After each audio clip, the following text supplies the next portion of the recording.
नमस्कार, स्वागत है आपका हमारे यूट्यूब चैनल पर। बात करते हैं गणित विषय कक्षा 6-7 के कार्यपत्रक नंबर 36 की।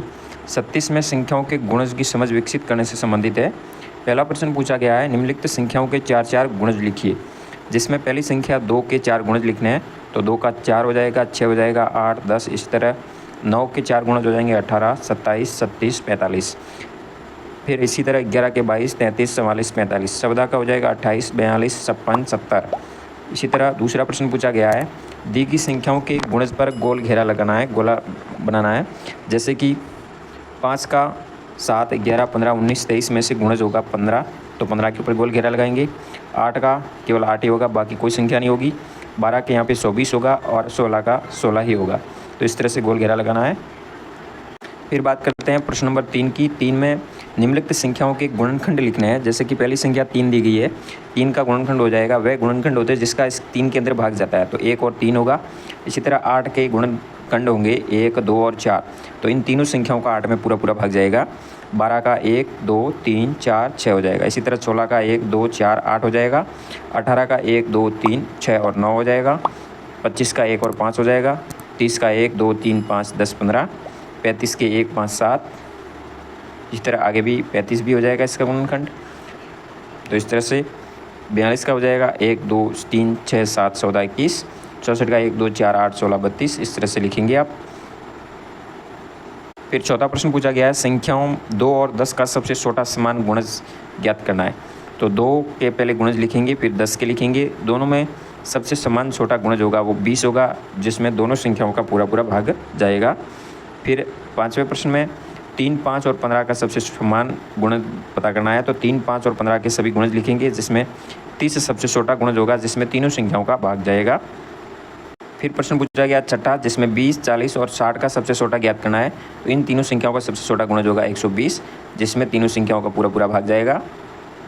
फिर बात करते हैं कार्यपत्रक नंबर 37 की। 37 में गुणनखंड का संबंधित सवाल पूछा गया है। बॉक्स में संख्या लिखनी है। 28 प्राप्त करने के लिए 1 के साथ 28 से गुणा करेंगे। 72 प्राप्त करने के लिए 9 का 6 से गुणा होगा। 14 का 2 से गुणा करने पर 28। 4 का 7 से गुणा करने पर 28। 4 का गुणा 7 से करने पर 28। इस तरह 72 के तीनों दिए हैं, तो इस तरह से आपको भरना है। या 84 का दिया है, तो रिक्त स्थान कॉलम में इस तरह से संख्या फिल करेंगे। फिर बात करते हैं प्रश्न नंबर 2 की। 2 में संख्याओं का गुणनखंड वृक्ष पूर्ण करना है।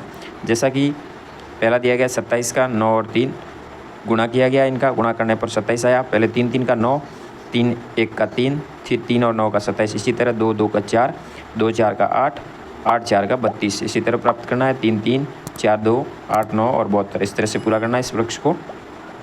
उसके बाद प्रश्न नंबर 3, जिसमें निम्नलिखित संख्याओं के अभाज्य गुणनखंड ज्ञात करने हैं। पहला प्रश्न का जिसमें 90 का अभाज्य गुण ज्ञात किया गया है।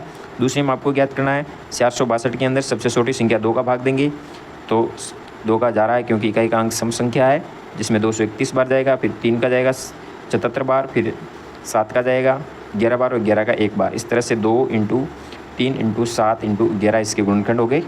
इसी तरह अगले प्रश्न में 490 में इस तरह से ज्ञात करना है। वही 2 का देंगे 245, 5 का 49, 7 बार, तो इस तरह से इसके गुणनखंड हो जाएंगे 2 × 5 × 7 × 7। इसी तरह चौथे प्रश्न में गुणनखंड बन जाएंगे 5 × 5 × 3 × 7। चौथे के बाद आता है नीचे की तरफ वापस पहला प्रश्न दिया गया 512 का ज्ञात करना है। तो 512 के इस तरह से हो जाएंगे। फिर 285 का इस तरह से होएगा। 510 का इस तरह से ज्ञात करेंगे। 610 का ज्ञात करेंगे। तो इस तरह से अभाज्य गुणनखंड ज्ञात करना है इन संख्याओं का। उसके बाद आता है आंकड़ा नंबर 7। 7 में आपको पहला प्रश्न पूछा गया, निम्नलिखित में से 15 का गुणज है। तो 15 का गुणज यहाँ पे दिया गया है 30। ऑप्शन नंबर 3 राइट होगा। निम्नलिखित में से 12 का कोई एक गुणनखंड, तो 12 का एक गुणनखंड होगा 4, जिसका भाग जा रहा है।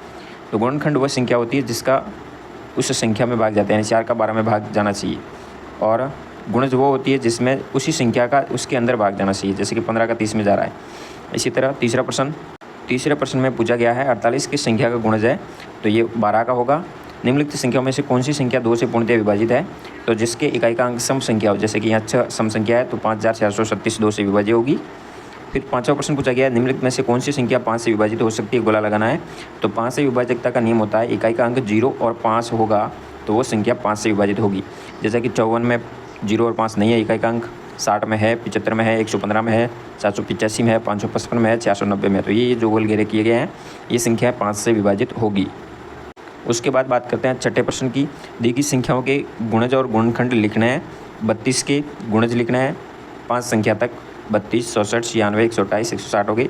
इसके गुणनखंड लिखने सभी 1, 2, 4, 8, 16, 32 और 60 के ये हो जाएंगे। और 60 के यहाँ पे आपको गुणज भी लिखना है 120 हो जाएगा। फिर आगे 60 प्लस जोड़ते जाएंगे। इस तरह से इसके भी 5 आपको गुणज लिखना है, जैसे 60 हो गया, 120 हो गया, 240 हो गया, 480, 960, इस तरह से। फिर 7वें प्रश्न में आपको सारू गुणनखंड ज्ञात करना है 27, 90 और 15 का। तो 27 की ज्ञात करेंगे, 90 के ज्ञात करेंगे, 15 की ज्ञात करेंगे। तीनों का सारू गुणनखंड होगा 3, जिसका तीनों में भाग जाएगा। फिर 8वां प्रश्न पूछा गया है, दी गई संख्याओं के गुणनखंड लिखिए और बताइए कि दी गई संख्या भाज्य है या अभाज्य है। तो पहले गुणनखंड लिखना है। पहली संख्या भाज्य है, 35 भी भाज्य है, फिर 63 भी भाज्य है और 57 भी भाज्य है। इस तरह से गुणनखंड लिख करके आपको यहाँ पर भाज्य अभाज्य भी लिखना है। तो इस तरह से आप आकलन नंबर 7 तक कार्य कर सकते हैं। धन्यवाद। जानकारी अच्छी लगी तो वीडियो शेयर जरूर कीजिए। जय हिंद, वंदे मातरम।